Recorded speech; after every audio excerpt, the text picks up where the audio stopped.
Hi, Dean Jenkins, and I'm working on my 1968 El Camino Resto Mod project. And after a lot of metal and body work, finally shot the main body in base and clear. And a lot of it came out good. This front fender was not my best day spraying. Got some peels, some trash, and a couple pretty good runs. And when that happens, I go, well, I'm going to try and fix it. And if I sand through, I'll just reshoot the whole thing. But I was able to fix it. It came out good. I'm really happy with it. And so I shot this video to show you the process I use, the tools I use, and hope you find it helpful.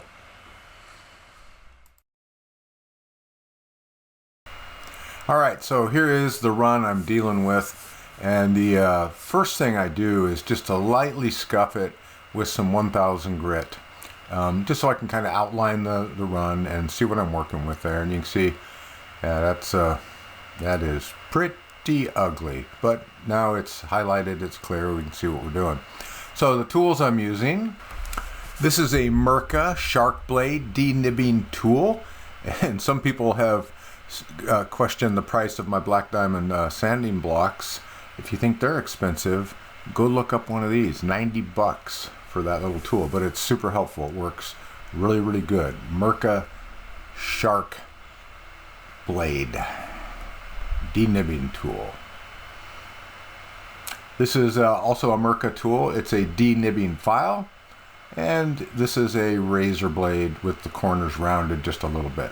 So these are great tools for working on runs and dust nibs. I will also be using the Eagle Super Acrylics sanding paper. There's the lime. That's a 1000 grit product. And there's the Eagle 4-inch sanding block, hook and loop fastening, and the Eagle hand sanding pad, again, hook and loop. And I'll be using 1000 grit and 600 grit. So here I go with the Mirka denibbing file, and you know those runs right at the end, there's kind of a knob that forms, and I like to take that file and just knock those down before I start using the shark blade or the razor blade. Just get them a little bit flat because that blade will hang up on them, and then you just very carefully. Nice thing about that shark blade, it's got a bunch of different shapes. You can flip it around to match, you know, the area you're working on. And I'm just going very, very lightly. It's a carbide blade, and it's very, very sharp. And I'm just lightly shaving material off of that run as we go. You know, you try and go too deep, too fast, you're going to scratch it, you're going to dig in, you won't be able to get that out. So just lightly, carefully, takes a bunch of time, scrape and scrape, and start getting that excess material off that is forming the run. And you can see it kind of flaking off there, and it's working pretty good.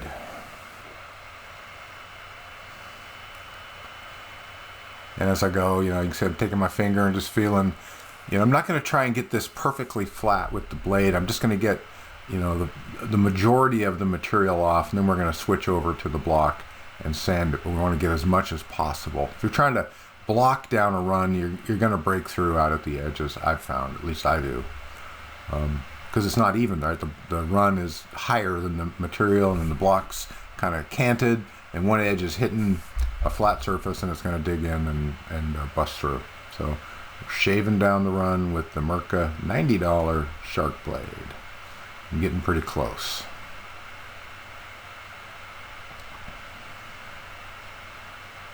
And switching around for different parts, different areas, you know, just the shape of the surface, the shape of the material. It is a pretty cool tool. I'm glad I got it.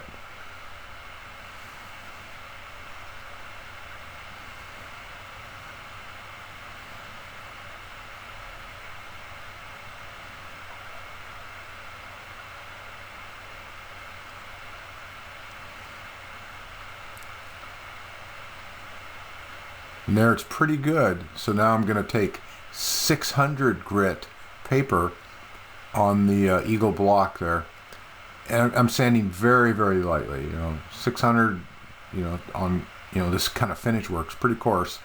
I'm going very, very lightly. This Eagle acrylics paper is amazing. It cuts really, really nice.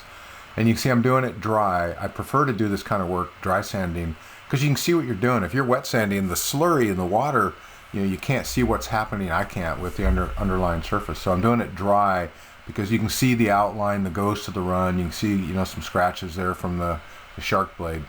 And 600 grit, I think, is a great grit for doing this work right here. And the block keeps it relatively flat. I'm going to come back with a larger block later and block this out to get it super flat. But doing, this where you're knocking down the run, I like doing it with this block. It's not super hard like the Black Diamond blocks. It's got a Velcro base, but pretty good for this stage of work. It works really, really good. And I'm just very, very carefully going, trying to go easy on the body line and not bust through. Now you can see I've switched to the hand pad, still 600 grit, where I'm just finessing this, right? I'm not pushing hard. I'm not trying to dig in, right? I'm just trying to get the ghost of that run and the scratches gone. And it's going pretty good. You can see the dust flying around. You do want to be wearing a mask. Here's the fender. The rest of it, it wasn't my best day spraying. There's another run back there. I'm doing the same thing to it.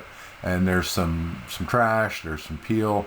Some of that's polish splatter. It doesn't look that bad, right? But you can see some peel in that as I move the camera, and you see the reflection, and that's got to be dealt with. All right, so now I'm using 1000 grit. I did 600 grit to get the run out and to knock down the worst of the trash. And now I'm going after the rest of the peel and minor trash with 1000 grit. I'm using the Eagle block still, trying to keep it flat as I go here.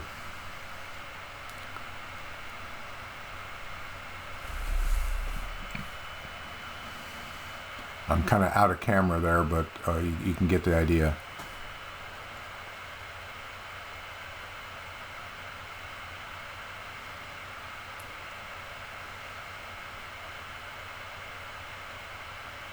And just going carefully and not hitting any hard edges like that lip at the bottom of the fender, for the wheel opening.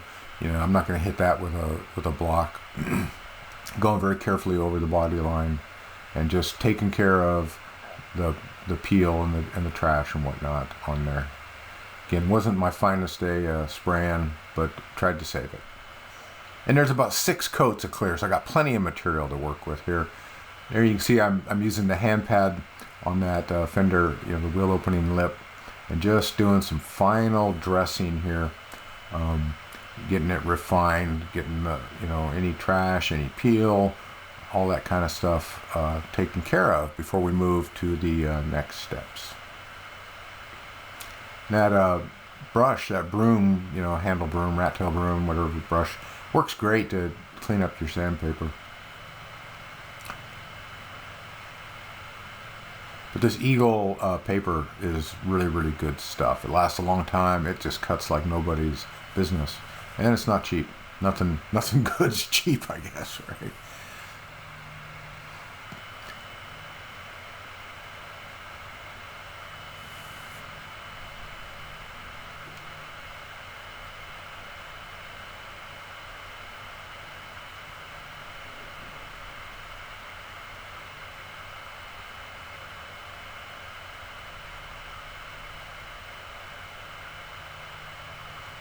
All right, got that done.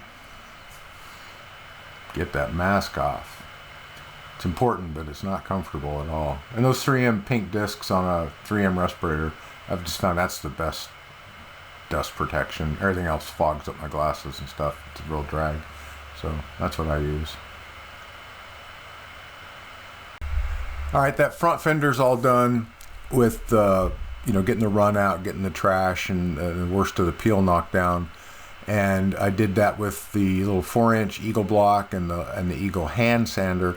Now doing that, I get the issues addressed, but those are very, very small, and especially with the hand block, it's flexible. The surface, I'm not sure, is totally flat. So at this point, I'm gonna take a large, one of the Black Diamond blocks, what I've heard are the world's best sanding blocks ever, and take a larger block and just do everything I can to make sure that the surface is absolutely laser flat. And I'm using 1000 grit on the block. I'm doing it wet sanding. I prefer to dry sand, but all I had was Duragold, which is for PSA longboard paper, And Duragold, in my opinion, is not very good. It's not very good sandpaper. And I found it was clogging up. If I do it dry, it was clogging up the paper. So I'm doing it wet. I like it better dry. You can see what you're doing, but this will do it. And the whole point here, I'm shooting the quarter panel. I didn't catch footage of the front fender. I did the exact same process, right? I'm just using this longer block because I have gone over it with the hand block and the little short one, right? To get to get into areas. But now I just want to make sure, hey, this thing is totally laser flat. It's the best I can get it, right? And so I'm using this longer block. And again, I'm wet sanding because all I had was Duragold, and it just didn't do very well dry. Clogging up, driving me a little crazy. Again, I like dry sanding because you can see what's happening. You can see high spots, low spots. You can see scratches. You can see trash. You can see runs. They get highlighted better. Here, when you're wet sanding, you got this slurry. It's wet. You can't really see. You got to dry it off. Look again. Sand. Dry it off. Look. So, got that done. And now I'm moving to DA. Now at this point, we're not trying to level or flatten anything. All I'm doing is removing scratches. Right. We got 1,000 grit scratches, and so now I'm using the Eagle Acrylics 1500, which is a peach color, and I'm just going over it with the DA very, very lightly. I'm not trying to shape anything, flatten anything. It should be flat. If it's not, we're gonna have to go back over it. I'm just removing the 1,000 grit scratches. And there's the material, the Buff-X, and this is the 2500, the sky blue. So I went first with the 1500, which is peach. Now I'm going over the 1500 with 2500, getting the scratches out. Again, all I'm doing is removing the previous round scratches, right? And going very, very carefully, and particularly around edges, corners, body lines, stuff like that. And after this step, I did do Trizec 8000 wet. I didn't catch video of that. I used that before buffing, and now here I'm going to go buff with the 3D, the cutting compound 510. This is good stuff. I like it better than 3M. 3M has more filler. It's harder to clean off, and I just think this stuff, it cuts amazing, cleans up easy. And I'm using the white foam pad. A lot of guys like wool. I've tried wool. I just didn't like it. I had a hard time controlling it.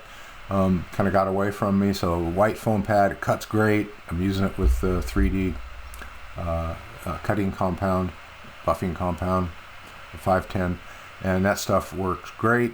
And then for really close in areas, up close to the trim, the body line, the edges, I got the same pad. It's actually, the white pad's a 1. This is a 1.5. It's still a cutting pad on a drill, right? So I can just get in there a little bit more control. And now I'm going to use the black pad and the polishing compound and go back over it and put that final polish.